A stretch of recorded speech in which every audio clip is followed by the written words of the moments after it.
What if managing your money could actually draw you closer to God? The FaithFi app helps you do more than budget. It helps you integrate your faith and financial decisions for the glory of God.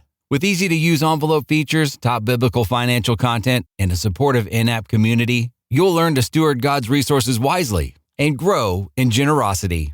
Download the FaithFi app today from your app store or visit faithfi.com and click app.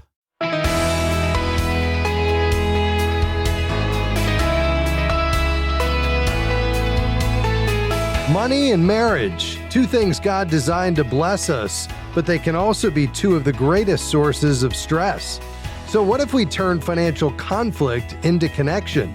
Hi, I'm Rob West. Dr. Shane Enete joins us today to share 6 creative ways couples can build stronger relationships by having intentional financial conversations, what he calls money dates. And then it's on to your phone calls at 800-525-7000. That's 800-525-7000. This is Faith and Finance, biblical wisdom for your financial decisions.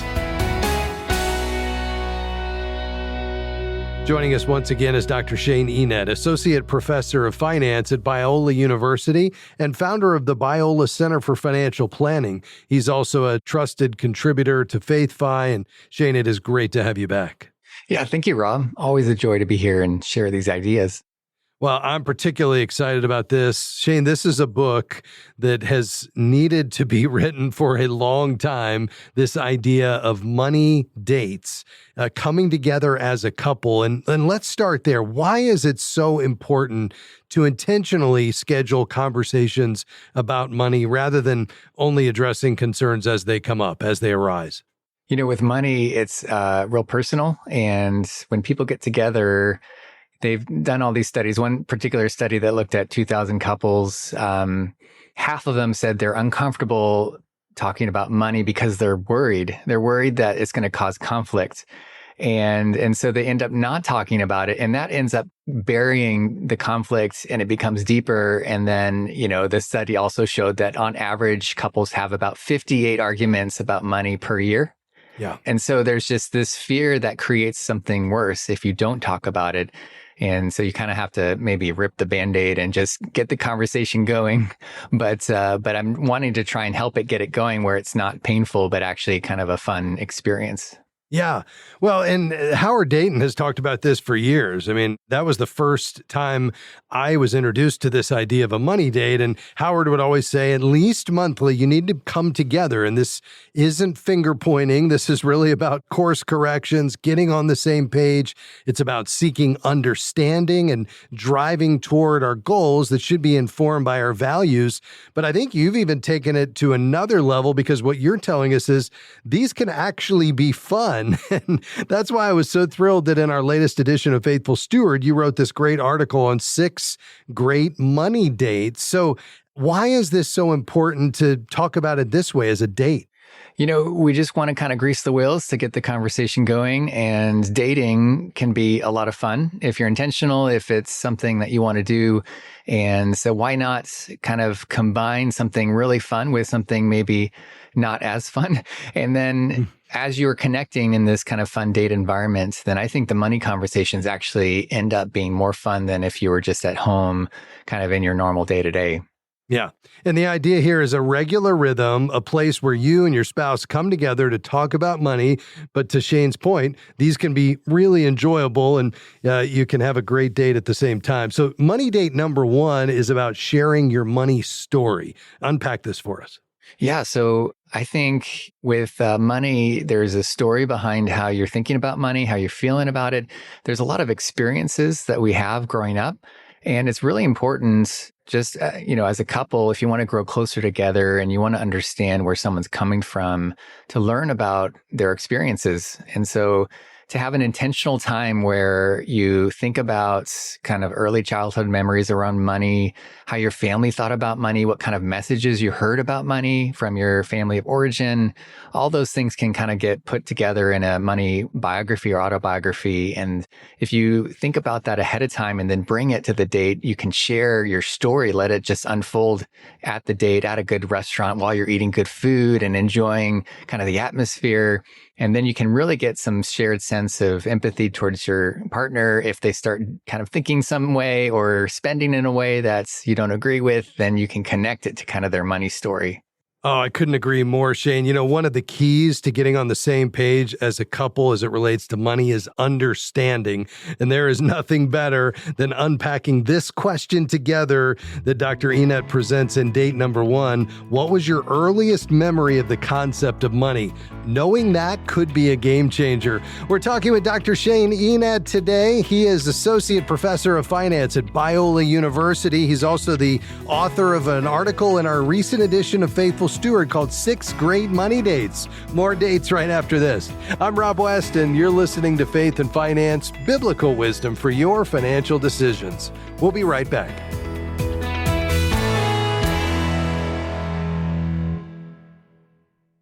Are you looking for a better way to align your faith with your finances? The FaithFi app is here to help. With tools to track your spending, plan your giving, and grow in wise stewardship. You'll learn to see money not as your security, but as a tool for God's glory. Rooted in biblical principles, FaithFi equips you to trust God more fully and steward His resources faithfully. Download the FaithFi app today from your app store or visit faithfi.com and click app. Faith and Finance is thankful for support from The Good Investor, a book by Robin John. In his book, Robin shares his journey from an immigrant child struggling in school to co-founder and CEO of Eventide Asset Management, a faith-based investment firm. This faith and work memoir seeks to inspire readers to view their work and investments as opportunities to honor God and bring blessing to the world. More information is available at goodinvestor.com. That's goodinvestor.com. We've all heard the stats. Money is one of the biggest sources of conflict in marriage. It doesn't have to be that way. Thanks for joining us today on Faith and Finance.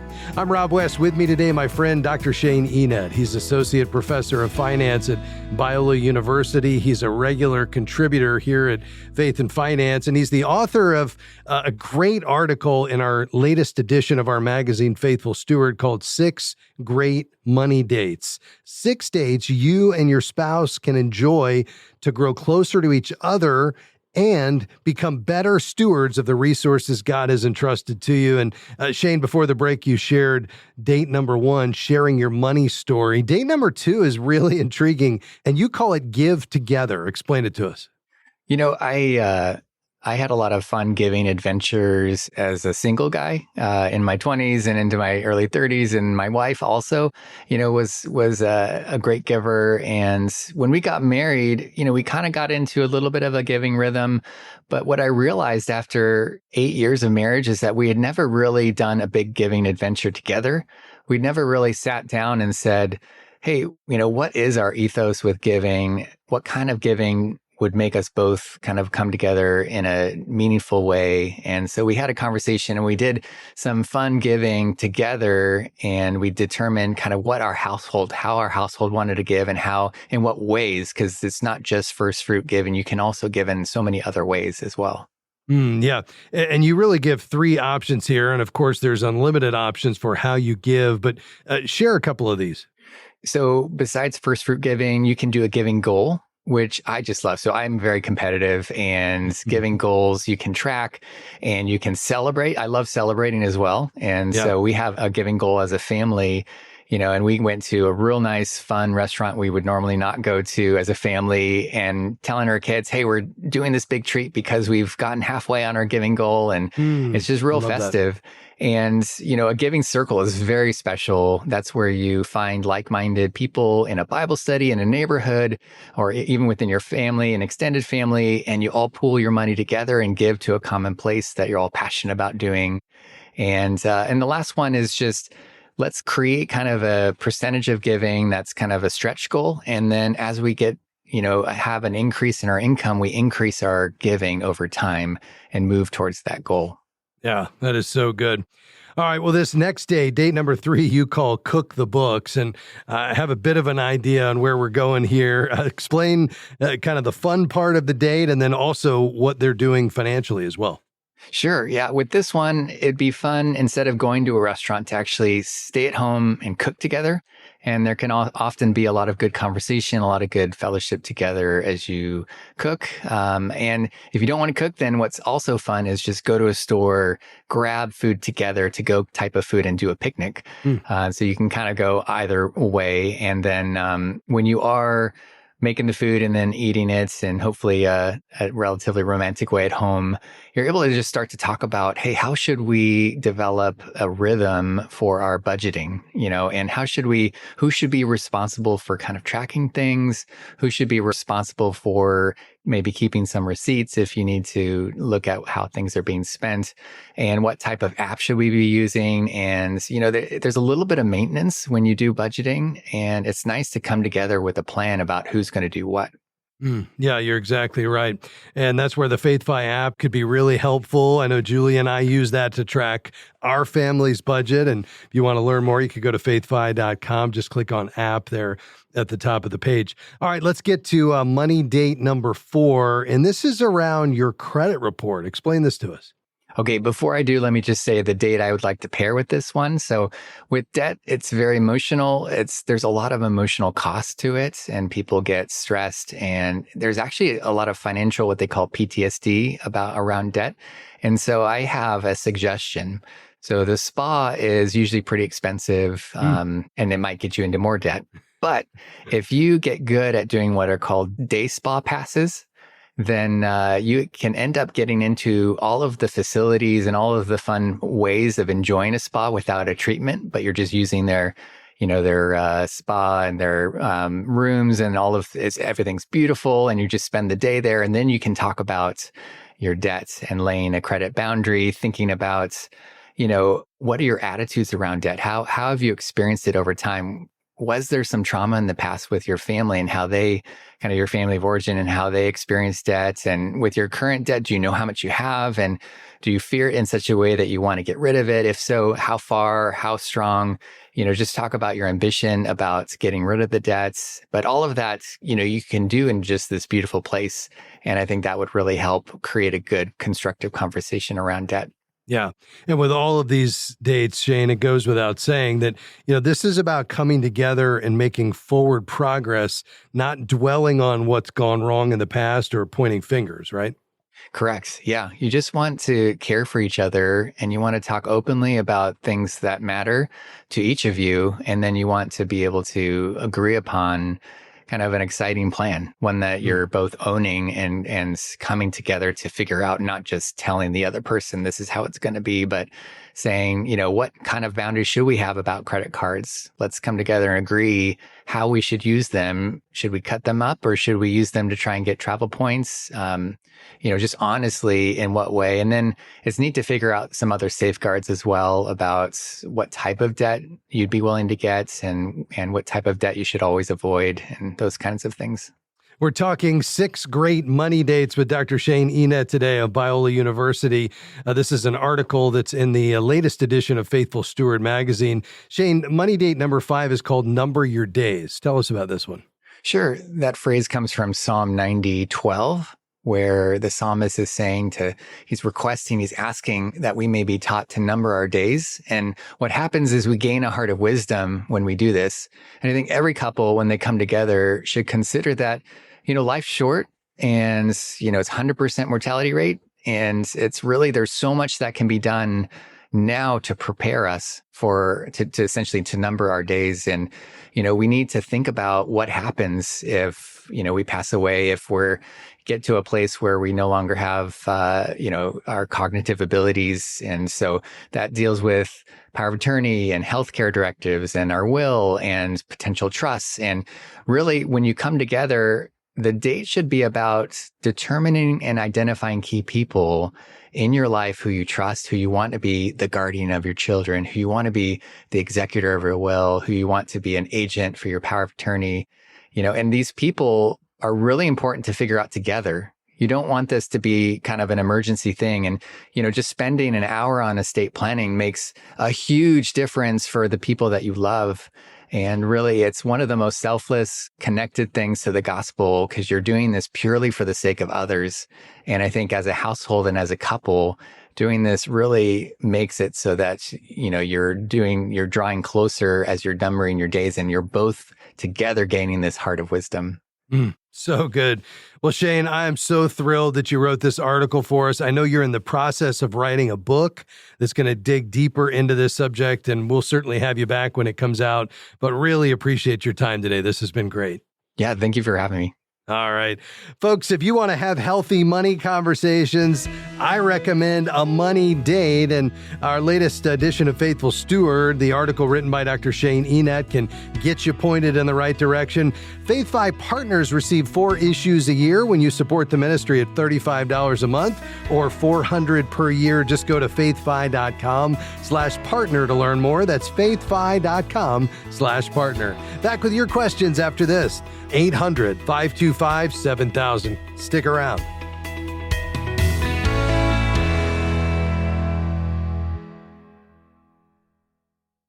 Wondering who Faith and Finance recommends as a banking partner that aligns with Christian values? It's Christian Community Credit Union.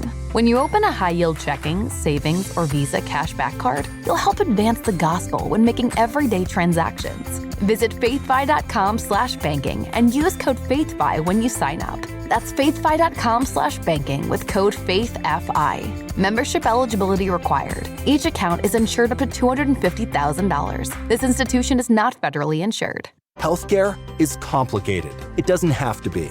If you don't love how your health insurance works, maybe it's time to leave traditional health insurance behind. Take charge of your healthcare with Christian Healthcare Ministries. CHM offers you flexibility. Enroll anytime. Choose your own provider and select the program that fits your needs and budget. CHM is the original faith-based way of taking care of your medical bill costs. Learn more at chministries.org/faithfi.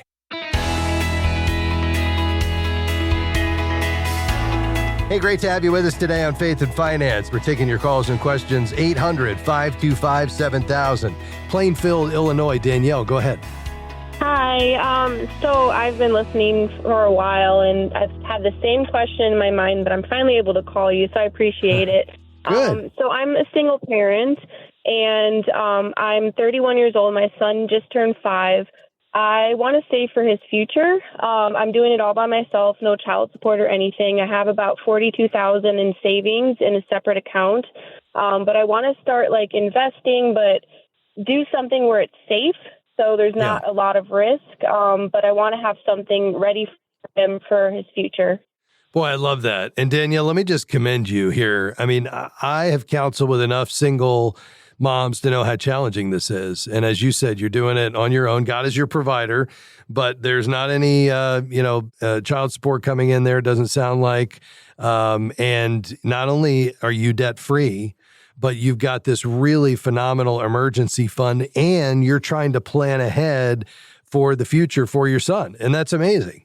I think the big question you have to decide is, do you want to earmark it for college, or would you really want it available for any purpose, even beyond college? Do you know the answer to that?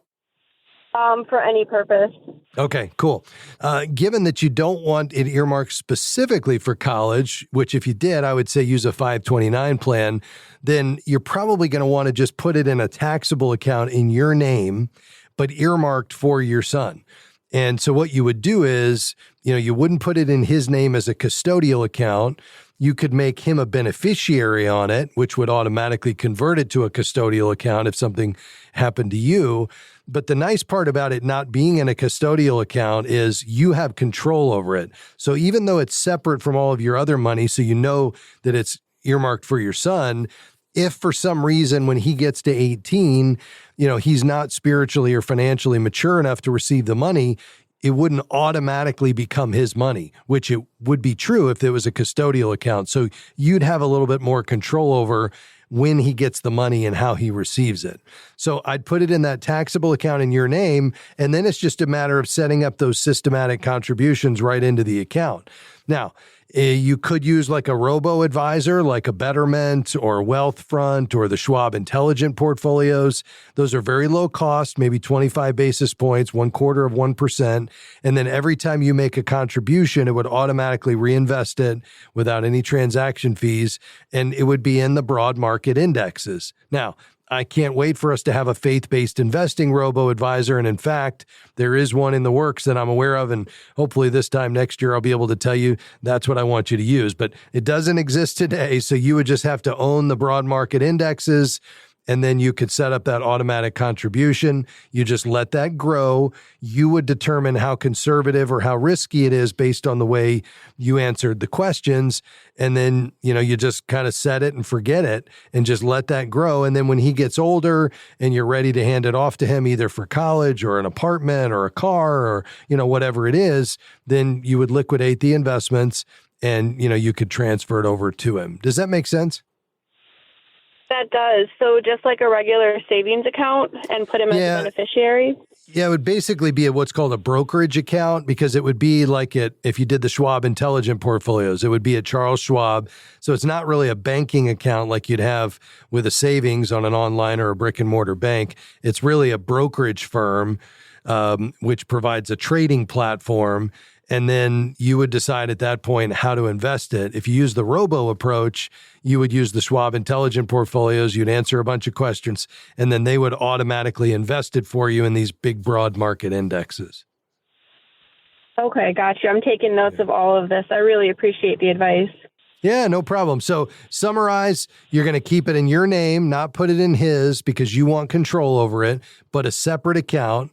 If you use a robo, I would just go into your search engine and type in Schwab Intelligent Portfolios. You'd open an account online in 5 minutes. You'd answer all the questions. It would determine what allocation is right for you based on your risk tolerance and time horizon and all of that. And then you would make an initial contribution and then set up automatic additional contributions. And every time the money hits the account, it would automatically invest it for you based on the algorithm that was suited for you. And it's very low cost. And then that money would just grow with the market. Now, it would also lose with the market too, but we're counting on, over the next, your son likely wouldn't need this for the next 13 plus years. And so we're counting on that the overall trend of the market during that period is up. Okay. Awesome. Thank you so much. All right, Danielle. Thanks for your call today. Lord bless you. Call anytime. Westland, Florida is where we're going next. Francisco, go ahead. Thank you, Rob. Thank you for all your advice always. And Rob, my daughter, she's 27 years old, and she has a traditional, a 401k, and she was transferred abroad. Now she wants to move the 401k to a Fidelity IRA, I guess it is. My question to you, being her age and so young, and she's going to move it, would it be a convenient time to try to do one of those backdoor Roth that you have spoken in the past? Yeah. Does she not qualify? Because here's the thing. There really shouldn't be an issue. She doesn't have to do a backdoor. She just does a straight conversion. The backdoor only comes in when you're taking money to try to get it into the Roth IRA as a new contribution, and you're not able to because you earned too much money. If the money's already in a 401k, she doesn't have any limitations on converting that to a Roth. She doesn't have to use the back door. So essentially what would happen is she would transfer the 401k to a traditional IRA, then do a Roth conversion. Now, I like that because she's young. She's got lots of time for growth. So that Roth can be very powerful, but she's got to have the cash flow in order to be able to pay the taxes on the entire $30,000 when she converts it. And you just don't want that to catch her by surprise. But if she's got the money to pay the tax bill, I think that could be a phenomenal opportunity for her as a young lady with lots of time between now and retirement to go ahead and get all of that into a tax-free environment. Perfect. Yeah, thank you. Yeah. You know what? The reason I was asking also is because she was transferred early in the year, so her tax bracket for this year is not as usual with the salary. So I thought that could be also good to do it on this year for tax purposes. So I think that's great, and she could probably make a new contribution for this year as well because of her tax. Her income is down. She's probably under the threshold where you're no longer able to contribute to a Roth. So not only could she roll the $7,000 or the $30,000 over and then convert it, and then pay the tax, but hopefully she could also make a 2025 contribution of $7,000. So, Francisco, I think you're on the right track here. Thanks for your call, sir. We appreciate you. That's going to do it for us. So thankful to have you along with us today on Faith and Finance. I'm Rob West. A big thanks to my team today, Pat, Sandy, Devin, Jim. Couldn't do it without them, and everybody here at FaithFi that makes this happen. We'll see you next time. Bye-bye. Faith and Finance is provided by FaithFi and listeners like you.